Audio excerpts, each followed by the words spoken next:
കഴിഞ്ഞ 21-ാം തീയതി വെള്ളിയാഴ്ച രാത്രി 10 മണിയായപ്പോൾ ബഹുമാനപ്പെട്ട ജനറാളച്ചൻ എന്നെ വിളിച്ചു.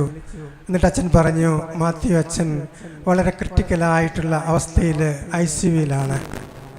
അച്ഛനെ വീട്ടുകാരെ അറിയിക്കണം, അച്ഛന് വേണ്ടിയിട്ട് പ്രാർത്ഥിക്കണം. അതുകൊണ്ട് മാത്യു അച്ഛൻ്റെ സഹോദരൻ ജോസച്ചൻ്റെ നമ്പർ എനിക്കൊന്ന് തരണം. ഞാൻ ഉടനെ അച്ഛന് നമ്പർ വാട്സപ്പിൽ അയച്ചു കൊടുത്തു. 1 മണിക്കൂർ കഴിയുന്നതിന് മുമ്പ് വീണ്ടും മെസ്സേജ് വന്നു. അച്ഛൻ നിത്യമായിട്ട് ഈ ലോകത്തിൽ നിന്നും യാത്രയായി. നമുക്കറിയാം, അച്ഛൻ്റെ മരണം ഭാഗ്യമുള്ള മരണമാണെന്ന് ഞാൻ പറയാനായിട്ട് സാധിക്കുകയുള്ളൂ. 44 വർഷം നീണ്ടു നിൽക്കുന്ന ഞങ്ങളുടെ ബന്ധത്തിൻ്റെ ആഴത്തിൽ നിന്ന് ഞങ്ങൾക്ക് പറയാനായിട്ട് സാധിക്കും, മാത്യു അച്ഛൻ വിശുദ്ധിയുള്ള ഒരു വൈദികനായിരുന്നു. നേരത്തെ പിതാവ് സൂചിപ്പിച്ചതുപോലെ അദ്ദേഹം അന്നേ ദിവസം 3 മണി കഴിഞ്ഞ സമയത്ത് തൻ്റെ ഓഫീസിൽ മരിച്ച ഒരു വീട്ടിലെ ആളുകളുമായിട്ട് സംഭാഷണം നടത്താനായിട്ട്, മൃതസംസ്കാരത്തിൻ്റെ കാര്യങ്ങൾ അറേഞ്ച് ചെയ്യാനായിട്ട് അച്ഛൻ അവരെ കാത്തിരിക്കുകയായിരുന്നു.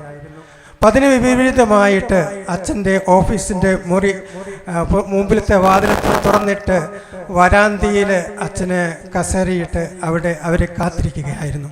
എന്നാൽ അങ്ങോട്ട് കടന്നു വന്ന ആ വ്യക്തി കാണാനായിട്ട് സാധിച്ചത് അബോധാവസ്ഥയിൽ കസേരയിൽ തല കുമ്പിട്ടിരിക്കുന്ന അച്ഛനെയാണ്. ആ വന്നയാൾ ഉടനെ തന്നെ അടുത്തുള്ള മുറിയിൽ പ്രവർത്തിക്കുന്ന ബുക്ക് സ്റ്റോളിലെ ആളുകളെ അറിയിച്ചു. അപ്പോൾ അവർ വന്നിട്ട് ഉടനെ ആംബുലൻസ് വിളിച്ചു. ഉടനെ അവരെ ആശുപത്രിയിലേക്ക് കൊണ്ടുപോവുകയാണ് ചെയ്ത അച്ഛനെ. ആശുപത്രിയിൽ ചെന്നിട്ട് അവർ 2 മണിക്കൂറോളം നേരം കണഞ്ഞ് പരിശ്രമിച്ചിട്ടും അച്ഛൻ്റെ ജീവൻ വീണ്ടെടുക്കാനായിട്ട് സാധിച്ചില്ല.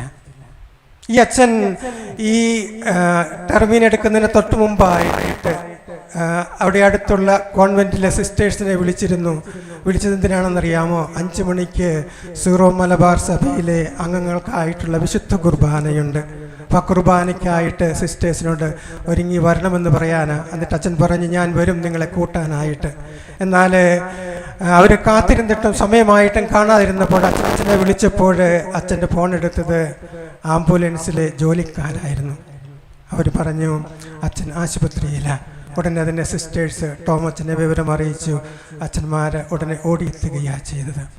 നമുക്കറിയാം, തമ്പുരാന് ഒരു സമയമുണ്ട്, നമ്മുടെ സമയമല്ല.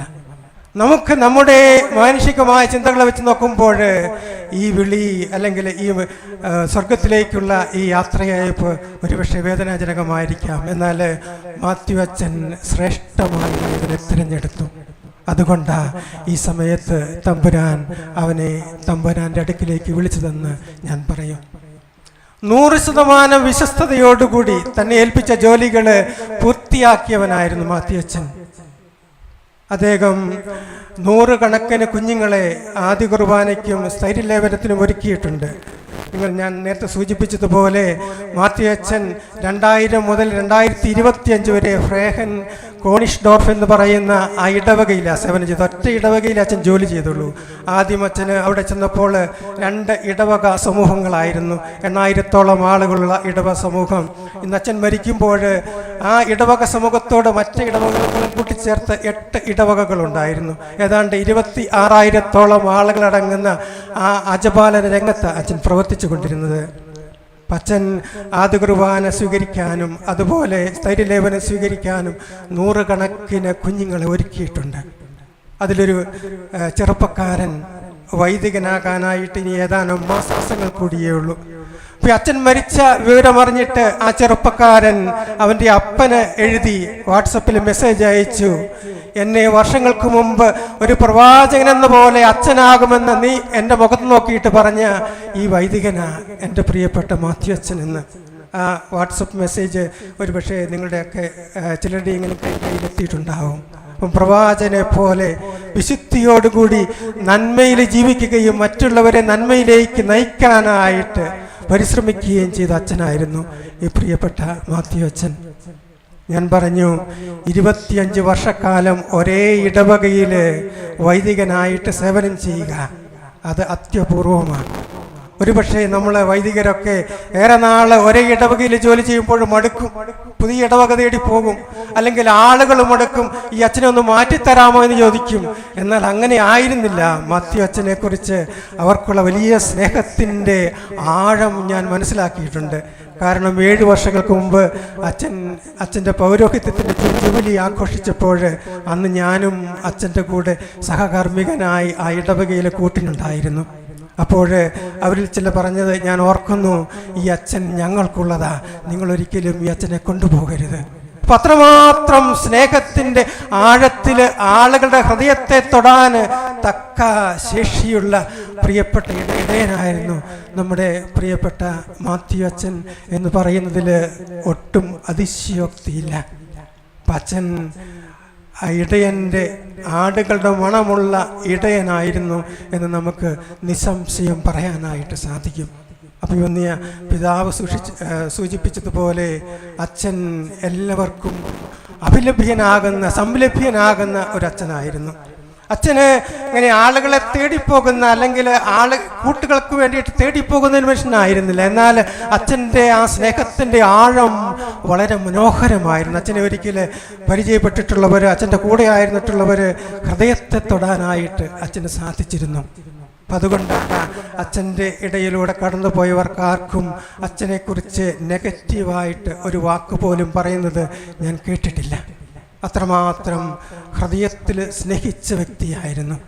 ഞാൻ കഴിഞ്ഞ ഓഗസ്റ്റ് മാസം അച്ഛൻ്റെ ഇടവകയിൽ പോയപ്പോൾ എനിക്കന്ന് അല്പം അകലെയിലായ ജോലി ചെയ്യാനായിട്ട് ഞാൻ ചെന്നത്. ഏതാണ്ട് ഒരു 600 കിലോമീറ്റർ അകലെയായിരുന്നു. അപ്പോൾ ഞാൻ പറഞ്ഞു, മാത്തച്ച, ഞങ്ങൾ സ്നേഹത്തോട് വിളിക്കുക മാത്തച്ഛൻ എന്ന. മാത്തച്ച, ഞാൻ ഇത്ര അകലെയായതുകൊണ്ട് ഞാൻ അച്ഛൻ്റെ അടുത്ത് വരുന്നില്ല, ഞാൻ പിന്നീട് നാട്ടിൽ വരുമ്പോൾ കണ്ടുകൊള്ളാം. അപ്പോൾ മാത്തച്ഛൻ പറഞ്ഞു, പോരാ, കുട്ടിച്ചൻ, എന്നെ കുട്ടിച്ചൻ എന്നാ എന്നെ വിളിക്കുക, കുട്ടിച്ചൻ നിർബന്ധമായിട്ടും വന്നിരിക്കണം. ഞാൻ ചെന്നു. അന്ന് ഭക്ഷണമൊക്കെ പാകം ചെയ്ത് കാത്തിരുന്ന മാത്യുവച്ചനെ ഞാൻ ഓർക്കുന്നു. എന്നിട്ട് അദ്ദേഹം എന്നെയും കൂട്ടിക്കൊണ്ട് കൊളൻ കത്തീഡ്രലിൽ പോയി. കത്തീഡ്രലിന് മുമ്പിൽ മനോഹരമായിട്ട് ഒഴുകുന്ന ഒരു പുഴയുണ്ട്. ആ പുഴയിൽ കൂടി കടന്നു പോകുന്ന ട്രെയിനുകളൊക്കെ പോയിട്ടുള്ളവർക്ക് കാണാം. അപ്പം അതിൻ്റെ 2 വശങ്ങളിലുമായിട്ട് നടപ്പാതയുണ്ട്, ആളുകൾക്ക് നടന്നു പോകാനായിട്ട് സാധിക്കും. അവിടെ നീണ്ട കമ്പി വലയിട്ടിട്ടുണ്ട്. അതിൽ നവദമ്പതികളായിട്ടുള്ള ആളുകൾ, അവിടെ വരുന്ന ആളുകൾ, അവർ കല്യാണം കഴിഞ്ഞതിന് ശേഷം താഴ് കൊണ്ടുപോയി അവിടെ പൂട്ടി വെച്ചിട്ട് അതിൻ്റെ താക്കോല് പൊടിയിലേക്ക് എറിയും. ഇത് അവരുടെ ബന്ധത്തെ സൂചിപ്പിക്കുകയാണ്. നിങ്ങളൊരു പക്ഷേ പോയിട്ടുള്ളവർ കണ്ടിട്ടുണ്ട്. ഇങ്ങനെ 10,000-കണക്കിന് ആളുകൾ ഇങ്ങനെ താഴെ പൂട്ടി വെച്ചിരിക്കുന്നത് കാണാം. എന്നിട്ട് അവരുടെ ബന്ധത്തെ, ഒരിക്കലും പിരിയാത്ത ബന്ധത്തെ സൂചിപ്പിക്കാനാണ്. അതിനിടയിൽ സമർപ്പിതരായ ചിലരുടെ താഴുകൾ ഞങ്ങൾക്ക് കാണാനിടയായി. എന്നിട്ട് മാത്യു അച്ഛൻ സ്വതസിദ്ധമായ ശൈലിയിൽ, നർമ്മം കലർന്ന ശൈലിയിൽ എന്നോട് പറഞ്ഞു, കുട്ടിച്ച, കണ്ടോ, ഈശോയോടുള്ള ബന്ധത്തിന് നിനക്കൊരു കുറവും ഉണ്ടാകരുത്, അത് എന്നോട് പറയാനായിട്ടാണ് നിന്നെ ഞാനിവിടെ പോകുന്നത്. ഞാൻ ഇതിനു മുമ്പ് ഒരിക്കലും ഞാൻ അവിടെ പോയിട്ടില്ല. ആദ്യമായിട്ടാണ് അച്ഛൻ എന്നെ അവിടെ കൊണ്ടുപോവുക. പല പ്രാവശ്യം ഞാൻ അച്ഛൻ്റെ അടുത്ത് പോയിട്ടുണ്ടെങ്കിലും ആദ്യമായിട്ടാണ് എന്നെ കൊണ്ടുപോയത്. ഞാൻ ഓർക്കുന്നു, ഈശോയെ നിർമ്മല ഹൃദയത്തോടുകൂടി സ്നേഹിച്ച ഒരു വിശുദ്ധിയുള്ള വൈദികനായിരുന്നു മാത്യു അച്ഛൻ. നമുക്കറിയാം, 100 ആളുകൾ അങ്ങോട്ട് ഇന്ന് ജോലിക്കായിട്ടും പഠനത്തിനുമായിട്ടൊക്കെ പോകുന്നുണ്ട്. ഈ അച്ഛൻ്റെ ഇടവക അതിർത്തിയിൽ തന്നെ 100-ലധികം ചെറുപ്പക്കാർ, കുടുംബക്കാർ താമസിക്കുന്നുണ്ട്, നമ്മുടെ നാട്ടിൽ നിന്നുള്ളവർ. ഇപ്പം ഇവിടെ വരുന്ന ആളുകൾക്കൊക്കെ അച്ഛൻ വലിയ ഒരു സഹായമായിരുന്നു. അപ്പം അവർക്ക് വേണ്ടിയിട്ട് വീട് കണ്ടുപിടിക്കാൻ പലപ്പോഴും വീടുകൾ അവിടുത്തെ ആളുകൾ കൊടുക്കണമെങ്കിൽ ആരെങ്കിലും സാക്ഷി നിൽക്കണം. അപ്പോൾ അതിനായിട്ട് ഈട് നിൽക്കാനൊക്കെ ഈ മാത്യു അച്ഛൻ മുൻകൈയെടുത്ത് മുന്നിലുണ്ടായിരുന്നു. അതുപോലെ അവരുടെ കുഞ്ഞുങ്ങളെ നല്ല വിധത്തിൽ നല്ല സ്കൂളുകൾ കണ്ടുപിടിച്ച് വിടാൻ, നല്ല ഫോർമേഷൻ കൊടുക്കാനൊക്കെ ഈ മാത്യു അച്ഛൻ മുൻപിലുണ്ടായിരുന്നു. അപ്പം നമുക്കറിയാം, എല്ലാ 3-ാമത്തെ വെള്ളിയാഴ്ചയും അച്ഛൻ്റെ പള്ളിയിലാണ് വിശുദ്ധ കുർബാന, ഇവർക്ക് വേണ്ടിയിട്ടുള്ള കുർബാന. അന്ന് കുർബാന അർപ്പിക്കാനായിട്ട് അച്ഛൻ ഒരുങ്ങിക്കൊണ്ടിരുന്ന സമയത്താണ് അച്ഛൻ മരിക്കുക. വിശുദ്ധിയുള്ള ഒരു പുരോഹിതൻ്റെ മൃതസംസ്കാര കർമ്മത്തിന് നമ്മളിന്ന് സാക്ഷ്യം വഹിക്കുക. പഴയ വീട്ടിൽ കുടുംബത്തിന്, MCBS സഭയ്ക്ക് അച്ഛൻ്റെ ഈ മരണം ഭൗതികമായിട്ട് ചിന്തിക്കുമ്പോൾ നഷ്ടമായിരിക്കാം. എങ്കിലും ഞാൻ പറഞ്ഞതുപോലെ സ്വർഗത്തിനത് നേട്ടമാണ്. സ്വർഗം അവനെ നേടിയിരിക്കുന്നു. അതുപോലെ നമുക്കും മധ്യത്തിന് വേണ്ടിയിട്ട് പ്രാർത്ഥിക്കാം. എന്നും വിശുദ്ധിയിലും നിർമ്മലതയിലും ജീവിക്കാൻ, നമ്മുടെ ജീവിതം പരിശുദ്ധമുള്ളതായി തീരാൻ കർത്താവ് അനുഗ്രഹിക്കട്ടെ. സ്വർഗത്തിലിരുന്ന് നമുക്കായിട്ട് ഈ വന്ധ്യപുരോഹിതൻ മാധ്യസ്ഥം അപേക്ഷിക്കട്ടെ എന്ന് നമുക്ക് പ്രാർത്ഥിക്കാം.